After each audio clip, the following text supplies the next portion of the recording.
Una mappa aggiornata di tutti i servizi a favore delle donne e dei minori vittime di violenza, un maggiore dialogo tra tutti i soggetti coinvolti attraverso procedure definite, modalità comuni per la valutazione dei casi e gli interventi di accoglienza e di sostegno. La Regione prova a dare la svolta sul contrasto alla violenza contro le donne con il nuovo protocollo presentato dall'assessore al sociale Manuela Lanzarina a sindaci, dirigenti delle ULSS, associazioni e volontari del Veneto. Far sì che tutti i vari soggetti, e quindi centri antiviolenza, operatori sanitari, comuni, amministrazioni locali, la parte appunto degli avvocati, delle forze dell'ordine, le farmacie, i consultori, insomma tutti i vari attori siano coinvolti appunto in un protocollo di questo tipo e quindi ci sia un linguaggio unico e ci si possano fare degli interventi uniformi in modo da essere pronti per l'emergenza. Episodi drammatici come quello della settimana scorsa a Lonigo, riflette l'assessore, ci danno talvolta l'impressione di ascoltare un bollettino di guerra.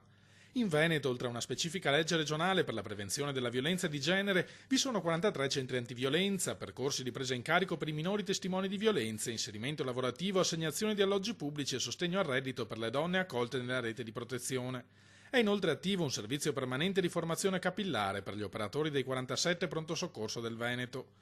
Gli indici di copertura sono nettamente superiori alla media nazionale, informano dalla Regione, ma non sempre le vittime si rivolgono a noi per chiedere aiuto. C'è paura, c'è forse uno stigma a volte anche, insomma dobbiamo noi cercare di far superare queste paure, fare avvicinare i punti d'ascolto sempre di più e qui gli sportelli, i punti d'ascolto e di informazione sono molto importanti, la comunicazione a 360 gradi, ma credo poi che noi dobbiamo far sì che le donne si sentano protette, accompagnate, quindi sanno di iniziare un percorso e di poter insomma alla fine uscirne da questo percorso di sofferenza.